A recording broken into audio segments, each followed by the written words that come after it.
dalam rangka memperingati Hari Tani Nasional, Dewan Pimpinan Cabang PDI Perjuangan Lampung Tengah melaksanakan sosialisasi penggunaan pupuk organik kepada para petani sesuai dengan amanah Ketua Umum PDI Perjuangan.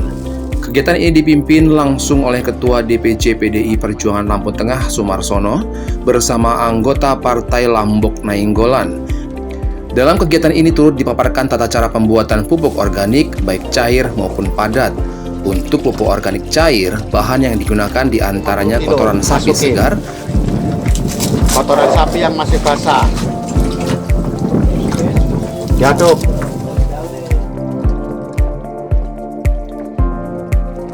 kapur sirih, pupuk mutiara,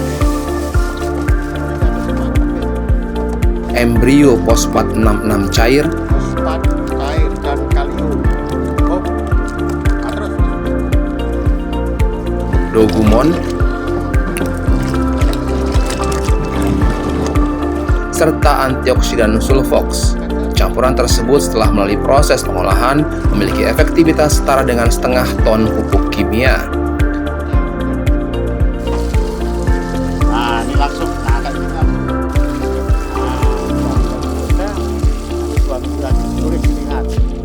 Buah Pak, langsung jadi buah ya?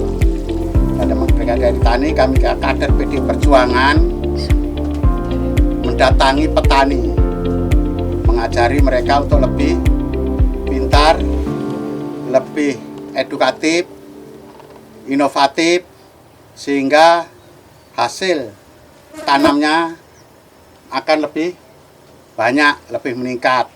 Jangan seperti yang selama ini. Bapak lek nandur ngono kuwi. Nyatanya seberapa saiki oleh 1 ton wis sampo. Padahal seperempat itu harusnya dapatnya 1,5 ton sampai 2 ton. Berarti 1 hektar identik dengan 6 sampai 9 ton. Nah, cuman ya bertahap karena tanah kita udah diperkosa dengan yang namanya pupuk kimia sehingga lebih tandus, bantap, ya nggak gembur lagi tanahnya, makanya hasilnya nggak bisa baik. Ya, cukup ya. Ada yang ditanya? Udah, paham? Paham betul nggak? Nanti takut bertanya sesat di jalan. Disemprotkan Pak ya ini. Bisa disemprotkan, kalau disemprotkan 1 tangki dikasih 250 cc. Kalau dikocor Kalau dikocor 500. Ya, setengah liter. Untuk cabai dan lain sebagainya. Kalau untuk tanaman keras seperti itu 1 tangki 15 itu 1 liter. Kalau disemprot 1 tangki kasih 250, paling banyak 300. Kan banyak ini. Nah seperti ini, sebelum tanam semprot dulu. Atau setelah ditajuk, pupuk organiknya itu taburkan di atasnya. Ya, cukup? Cukup Pak. Sementara itu untuk pupuk organik padat digunakan kotoran kambing, gabah, dan kapur pertanian. Kapur pertanian diaplikasikan untuk mengurangi tingkat keasaman tanah, kemudian dicampur bersama kotoran kambing dan gabah dengan tambahan cairan komposer mikroba yang sudah dilarutkan dalam air bersih. Proses pengadukan dilakukan hingga merata sehingga menghasilkan pupuk yang ramah lingkungan. Oke ya, hari ini kami juga memberikan edukasi kepada para petani bagaimana cara membuat pupuk organik padat. Jadi bahan-bahannya yang pertama itu adalah kohe kambing bisa, kohe ayam juga bisa, atau kohe sapi juga boleh. Kemudian dicampur dengan arang sekam. Nah, itu diaduk-aduk. Kemudian kita harus melakukan fermentasi supaya pupuk tersebut bisa terurai melalui mikroba. Maka kita akan berikan mikroba, dan supaya mikroba itu hidup kita berikan molase ya. Setelah dicampur semua, maka pengurai tadi kita campur kepada pupuk tadi, kohe tadi, kemudian diaduk-aduk. Nah, setelah semua tercampur dengan sempurna, maka kita lakukan penutupan supaya terjadi fermentasi dan pupuk tersebut bisa digunakan untuk memupuk tanaman-tanaman. Dan nanti akan dibuat kembali kurang lebih 2 minggu, dibolak-balik lagi pupuknya, kemudian dicampur lagi mikroba tadi. Nah, nanti setelah itu baru ditutup lagi, nanti setelah 3 minggu sudah siap untuk digunakan untuk memupuk para tanaman-tanaman para petani di sini. Dalam kesempatan tersebut, Sumarsono menyampaikan harapannya agar para petani dapat mengaplikasikan pupuk organik dan mengurangi ketergantungan pada pupuk kimia yang berpotensi merusak kesuburan tanah. Ya, di Hari Tani Nasional, kami semua kader PDI Perjuangan diperintahkan untuk menyapa petani. Tapi saya sebagai Ketua DPC, kebetulan saya cukup intensif belajar pertanian, melakukan sebagai pelaku pertanian, sehingga kami juga melakukan pendidikan edukasi cara membuat pupuk organik baik cair maupun padat. Dan hari ini kita sudah praktekkan tadi cara membuat pupuk organik cair genderuwo. Ini sudah cukup viral, sudah cukup diakui, bersertifikat dan lain sebagainya, sehingga kita ajarkan kepada petani. Harapannya nanti petani bisa membuat, mengerti, dan hasilnya akan meningkat. Nah, kami sebagai petugas partai, selama ini kan petugas partai kan dibully. Kamu hanya tugas partai katanya. Padahal petugas partai ditugaskan oleh partai untuk mensejahterakan rakyat, mencerdaskan rakyat, mencerdaskan kehidupan bangsa, melawan kemiskinan dan kebodohan. Kami nggak dibayar, tapi kami ditugaskan oleh partai, oleh ketua umum.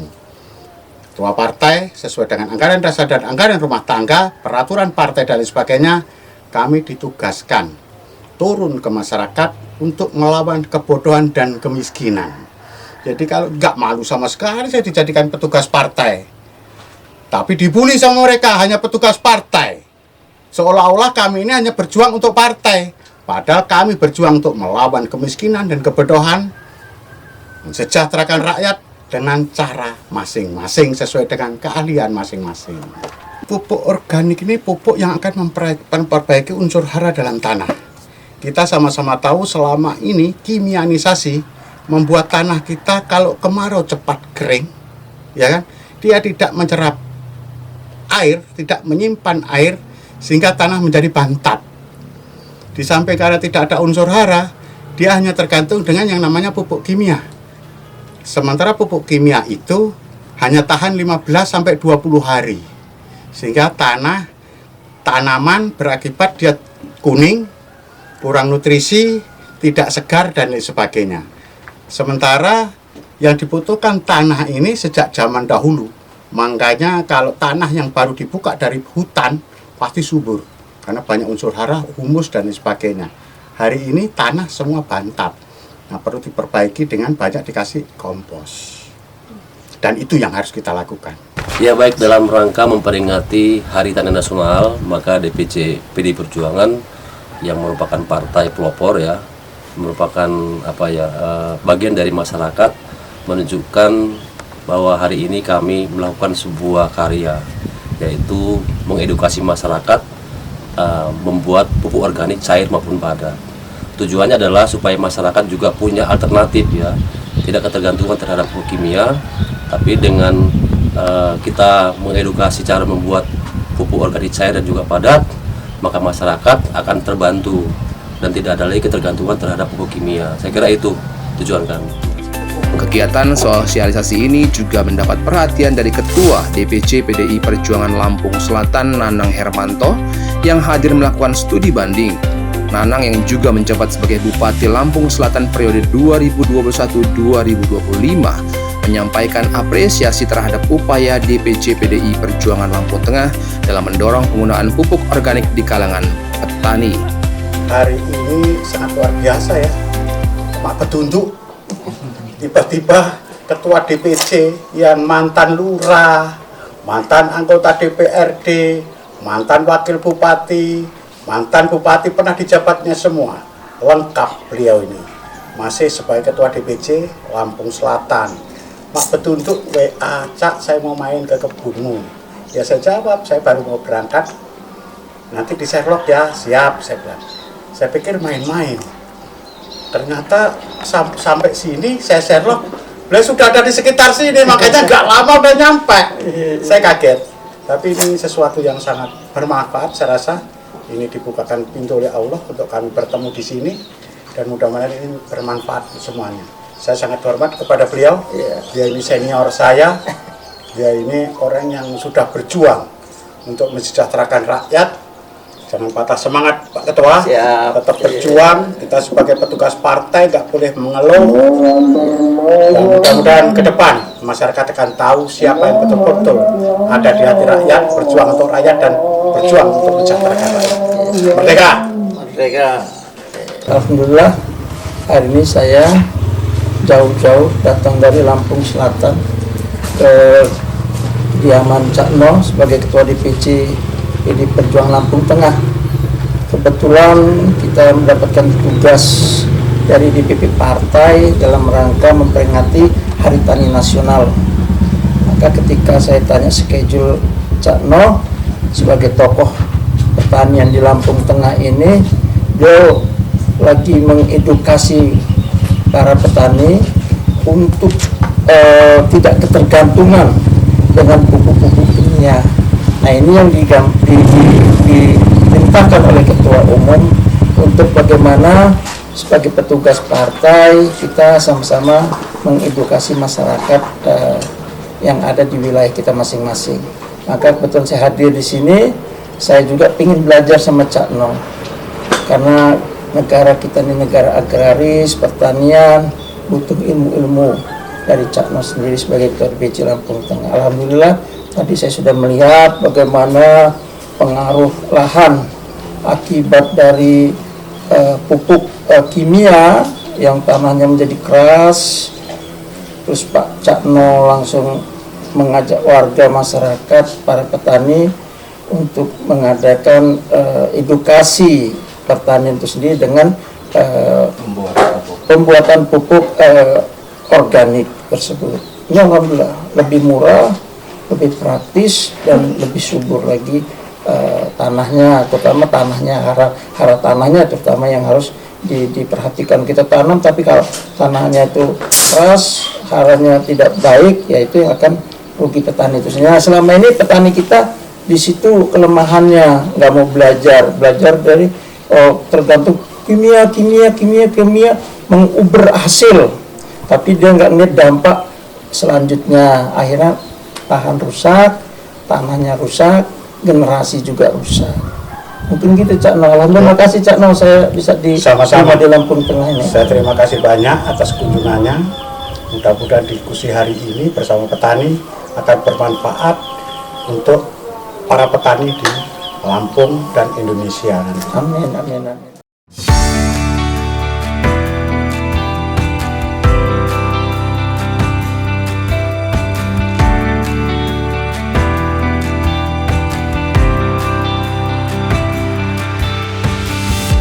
Usai sosialisasi, rombongan melanjutkan agenda santai dengan menikmati kuliner legendaris sate Cak Klowor di Simpang Agung, Lampung Tengah.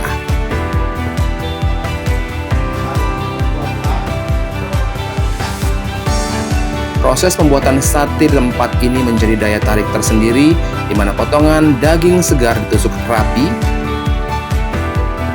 kemudian dibakar di atas bara api sambil diolesi bumbu khas yang meresap sempurna. Asap tipis yang mengepul dari bara api menambah aroma menggoda, membuat sate terlihat semakin lezat saat tersaji hangat. Tidak heran jika sate Cak Klowor menjadi kuliner favorit masyarakat dan bahkan telah membuka cabang di Slusuban. Sate Cak Klowor ini sejarahnya sebenarnya dari nama bapak.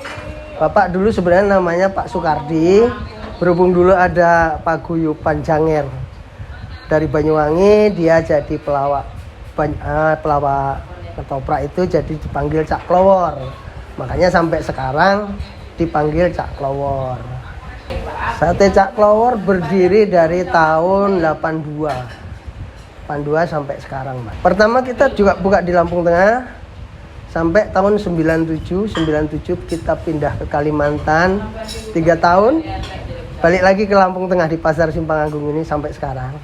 Ada cabang Pak selain di Simpang Agung ini? Ada di Slusuban sebelum Indomaret, 50 meter dari Indomaret sebelum rel kereta api.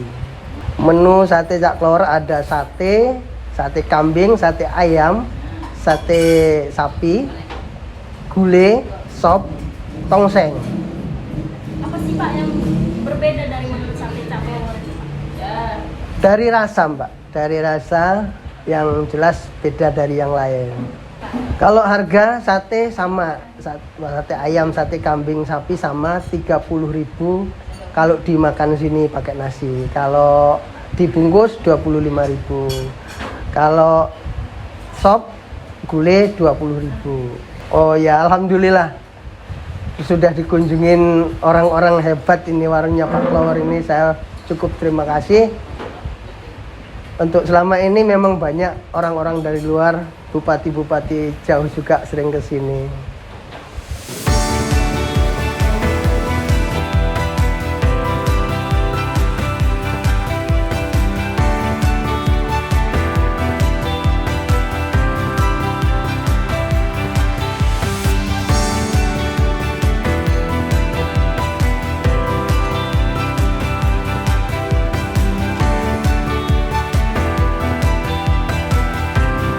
Dari Lampung Tengah, jurnalis Davika TV mengabarkan.